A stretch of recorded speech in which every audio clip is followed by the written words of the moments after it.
My father was an alcoholic. I lived in my daddy's car until I was 8 years old. First bed I ever slept in was a Salvation Army bed.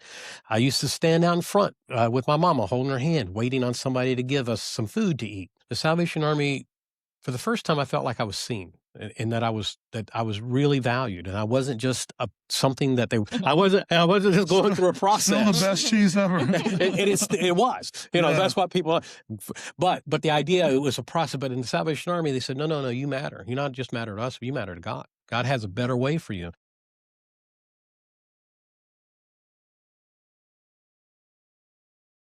It's Bobby's Hip Hop and R&B, 103.5 The B, Papa Key, the people's voice. And I'm in the building with the lovely people from the Salvation Army Miami. Welcome. Thank you. Glad to have you. Please introduce yourself. Yeah, I'm Major Gene Hogg. I'm the area commander for the Metropolitan Miami Command. I cannot wait to dive into that. Yeah. And I'm Joanne Joseph, PR manager for Salvation Army Miami. That's what's up. Glad to have you here today. So the Salvation Army does a lot of great work.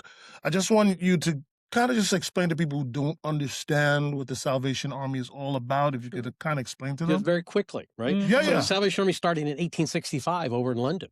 Okay. Right? So we're in 163 countries around the world. We're the largest religious nonprofit outside of the Catholic Church. 1 out of every 10 Americans in the United States get assisted by the Salvation Army every year. Wow. Over 33 million people. We exist in every zip code of the United States. And so we have a plethora of programs that we do depending on the needs of the community. That's really what the Salvation Army is there. Because oftentimes people say, what does the Salvation Army do? Right. And I sort of push back and say, well, what do you need us to do? Right.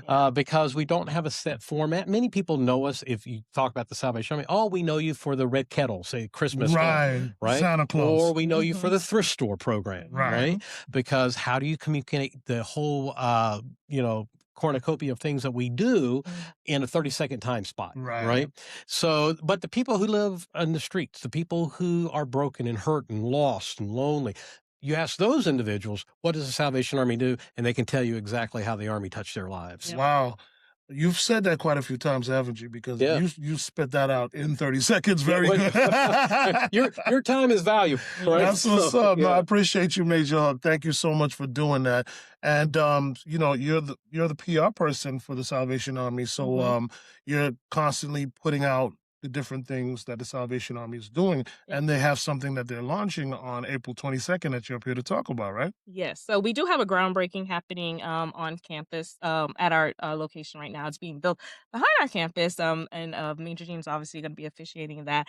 But it is our groundbreaking for our new Miami Central campus. So it's going to have a new music building. It's going to have a place for worshiping, office space, and of course Major Gene. Yeah. And that's where we'll be doing our food distribution. We do anywhere from 75 to 150 individuals every day with food baskets. Plus we do a hot meal service for individuals. We feed about 700 people every night. So there's a lot happening in that. And basically a Salvation Army, we use a lot of military terms because that's another history issue. We call it a core building. If you can think about the Marines, they have a core because the Army's on a mission, right?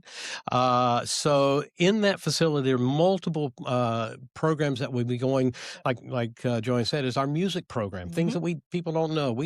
In the Miami area, we have 150 students that we teach every day how to play brass instruments, piano, string instruments. That's awesome.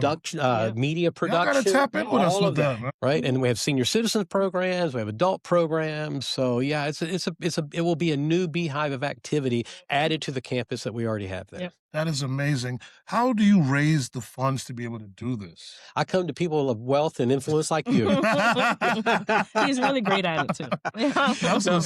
We do have some governmental funding. We don't rely heavily on governmental funding because administration focuses have a tendency to change, right? So we never want to be overly dependent upon that.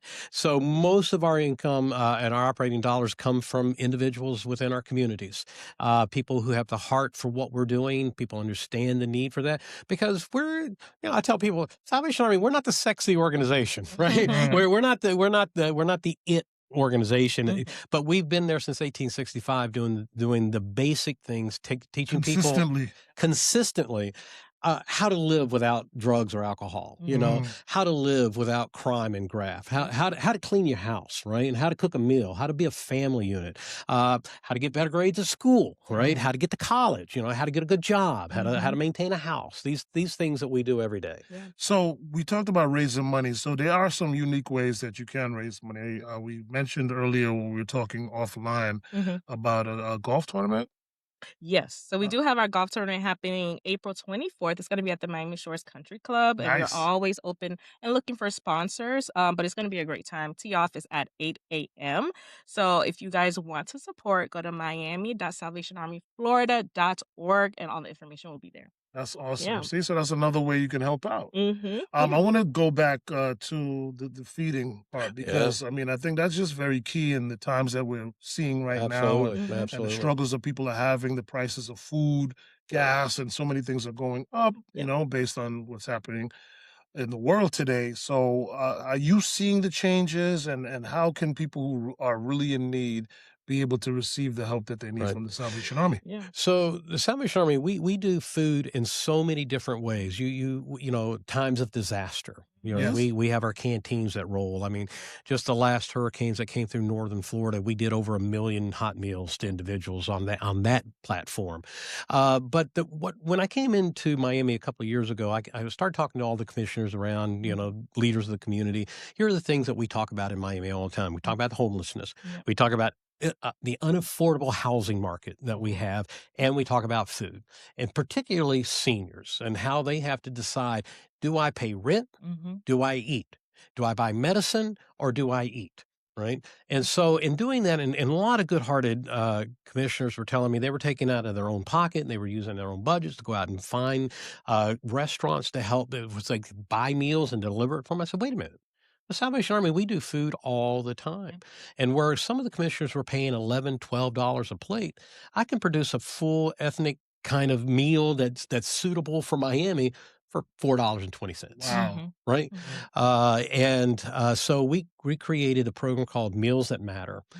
and our goal is to find locations throughout the Miami-Dade area where seniors and low-income individuals are struggling with providing meals for their families and themselves. Yeah. And our goal is 1,000 meals a night. Right now, I'm about 300 meals a night. All right. Mm, And as I deliver, and these are hot meals that are delivered to those locations for that, because if I can affect 1 to 2 meals, right, a week for a family or for an individual senior, that goes a long way, of course. right? I mean, that not only does it not only economically does it help them, but it recognizes that people see them and know them and understand and care. Yeah. That's a Mhm. whole different issue because seniors have a tendency to find themselves in isolation Mm. because a lot of their families either die or move away, right? And they have a very small community. They don't get out much. All right. Yeah. And so this sense of loneliness and depression comes along, and all of a sudden, what we take for granted every day, because we use food for, right? We use Mhm. food to celebrate. we Mhm. use we use food when we're sad. We use food when we have funerals and weddings and on, because it's a time where we're connected. And Right. Mhm. that's what food does for them. And so by providing meals for these seniors, providing meals for those who it connects them to a larger community to say people care. Yeah. And Right. that's the important part. Yeah. That is awesome. How can they connect with you? Talking about connection. You're talking about online or Yeah, call just in or terms of like if they need a meal, if they want more oh information. yeah, yeah, yeah. Yeah. Yeah, so they can go to the website. I gave it earlier. It's miami.salvationarmyflorida.org. And then you guys can sign up to volunteer. Actually, we have local nonprofits that come. We have, local churches that come. They help pack the meals. We have a food distribution that happens Tuesday through Thursday, and that is in the morning. And we give out hot meals 3 times a day. So Where that's does that breakfast, lunch, happen? and dinner. So that's actually on site at our 1907 Northwest 38th Street location. And it's on the website too if you want to look at the address.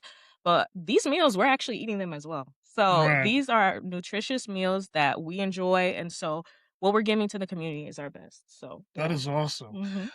I have to, because you talked about it earlier, about the comparison of Salvation Army with the military, Sure, yeah. and you're a major. Yes. You're a major. So so how How does did that all that happen? right? How did that work? So William Booth was a Methodist minister in 1865 over in London, right? Mhm. Now, back then, all the pastors, they would go on either sabbatical or missionary journey. They would go to the dark countries like China and India and Africa and so on.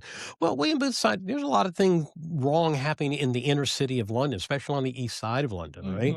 And so he started going there, and he started, because that's what he did. He shared the gospel of Christ with people, calling them to repentance. And then they did. He would try to send them back to their churches to get established in community, because you're talking about the prostitutes, the uneducated, the drunks, and all of these.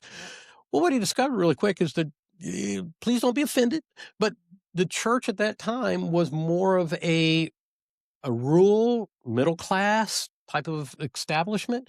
And so they weren't welcome there. So they started coming to his church, and come to find out they weren't welcome there either. So one day the board calls William in. That's 1865. Catherine's up in the balcony where the women were, and William's down listening to everybody. And they said, listen, William, I appreciate what you're doing and all that, but let's not bring those people back here anymore. Because back in 1865, you've been to church where you have the pews and you see a little brass plaque on the pews, and it'll say like donated by the Jones family. Well, in 1865, that would have said the Jones family pew. That means you come to church, if you weren't the Jones or you weren't invited to sit, you sort of stood in the vestibule. And so it got really crowded with all of these riffraff, if you would. Right. And the good people were having to walk through them, and they wasn't comfortable with that. So when Catherine, sitting up there, heard that he basically, to shorten a very long story, she basically said, well, if you don't want them, you don't want us. Right? And so they went out and they started an organization called the Christian Mission. And the idea was practical Christianity, taking the love of God and showing people how he would prefer them to live in joy and fullness and completeness, right? Here's how you cook. Here's how you clean your house. Here's how you get a job. This is how you do these things. Well, that started resonating. We started opening these mission statements, these Christian mission statements all over the East End of London. One day, William Booth was writing his letter, his newsletter, because they didn't have podcasts back then. He's writing his little newsletter and says, the Christian mission, like a voluntary army, is sweeping through the East End of London. Now, his son that published the paper and his editor said, we're not just any army. We're an army of salvation, right? And then all of a sudden, Reverend Booth became General Booth, and all the preachers became officers, and all the congregants became soldiers. Because during that time, it's a longer story, but during that time, there was a lot of military terms being used in the general church population, where we're at war with sin and poverty, and so he just sort of encapsulated that into this paramilitary type form, and the brilliance of that is that we operate as a mission. So that means when our commanding officer says, this is what we're going to do, we all line up and say, yes, sir, when, right? Wow. So it becomes a very effective tool, Yes. right? And so like when disasters happen or something happens around the world, something happens up in Broward, something happens, our divisional leader or our colonels, they could call up and say, everybody move in there and let's do it. It's We a just militant snap and approach, go, just like the military. Boom. So that's the effectiveness of it. But the reality of it is it helps us as part of the body of Christ to remember that we're not about establishing a organizational church structure. We are on a mission to share God's grace and love with the community, right? And we live on the streets, right? And our purpose has always been that individual who is broken and hurt and lonely and cold. What are we doing for them? And oftentimes people ask me, if you'll let me a little grace here, they say, why are you so passionate about Salvation Army? Because I grew up homeless. You see, my father was an alcoholic. I lived in my daddy's car until I was 8 years old. First bed I ever slept in was a Salvation Army bed. I used to stand out in front with my mama holding her hand, waiting on somebody to give us some food to eat. Right. I know what it is to, have food stamps when they were paper and plastic at the time. And I know that. And the first time that we were introduced to the Salvation Army, for the first time, I felt like I was seen. and that I was really valued, and I wasn't just something that they like when I got my government cheese. Right. I wasn't just going through a process. Still the best cheese ever. and it was. That's what people. But the idea, it was a process. But in the Salvation Army, they said, no, you matter. You not just matter to us, but you matter to God. God has a better way for you. I remember, I tell this little story. The Salvation Army officer invited his guys over to his house for a little barbecue. And please forgive me, the listeners, for sensitivity, but I got to the point where I had to relieve myself. And so the major noticed, he goes, what's wrong? And I told him, because I was looking for a tree or something. And he said, why don't you go in the house? And I said, I'll go in the house. And I stayed there a little bit too long. I was just white trailer trash. I mean, he didn't know me. So he came into the house and he said, you okay? And I looked at him, I said, I've never been in a house before. And this is what happened. Now I'm 63 years old. So that's how many years ago this happened. He looked at me, and I remember it like it was yesterday. He goes, Gene, if you go to school and you get good grades and you get a job and you work really hard, you could have a house one day. Mm. And that hit me like a bolt. I'd like, me? I could have something like this, because all my family was either living in broken down trailers or homeless themselves. I mean, I came from generational poverty, right? That was the first time anybody spoke into my life. And then the Salvation Army said, hey, you want to learn how to play a horn? Come on here. Hey, you want to learn how to do something? Join this group. Hey, you want to go to camp on summer? I didn't talk about that. You want to go to summer camp? Yeah. So I became a product of everything the Army was offering. And because of that, my life, my brother's life, my sister's life were radically changed. And the course changed for us. Yeah. So that's why I'm so passionate. How long have you been with them? I've been an officer for 42 years. Wow. Yeah. And, but I became a member of the Salvation Army, what we would call a junior soldier, when I was 11. So I've been attending. It's a lifelong thing for me, Well, like they would say in the armed forces, thank you for your service. Major Hogg. It's a privilege. It's an honor to serve. Thank you so much for your service, man. And that was an amazing story. Yeah. And I know it's going to touch, a lot of people who are watching right now. Yeah. Oh, Hello? Sorry, I forgot you were there. No, it's going to really touch them in a special way. So thank you for sharing that. After him giving that story, I want you to circle back and let people know how they can get involved. So you can get involved by going to our website, miami.salvationarmyflorida.org. You will be able to volunteer, see ways that you can sign up for the golf tournament, and learn so much more about our Meals That Matter program and just what we do in the community. It's so much more than you think. You can also follow us on Instagram at SalArmy, SalArmy. On Instagram, and then on TikTok, I'll be managing the TikTok. So it'll be Sal Army 305 on TikTok. Sounds great. Any last things? No, I just want to say thank you so much. I know that your reach is pretty far, and by you offering a platform for us to be able to tell a little bit of our story, very appreciative. Glad to do it. Just ask God to bless you and your ministry. I saw a young lady, because I don't know how many people are part of your team, and I don't want to. It was Kate. Oh yeah, my daughter. Had an event with the city, with the city of Miami mayor, with her kids. Yeah, and that was it. Yeah. These platforms should be used for it as well. Yeah. So we're glad to do it. Thank you so very much. 1035 The Beat. So thank you so much for what you both do. Yeah. All right, for sure. All right, so just run the dates real quick one more time on the 22nd. So April 22nd, we do have our groundbreaking happening on our campus, and then April 24th, Friday, we will be having our golf tournament, looking for sponsors, and anybody that just wants to come and play, you can sign up on our website. All right, Major Hogg, Ms. Joseph, and thank you again to the Salvation Army Miami for all that you do for us. Thank you. Blessings on y'all.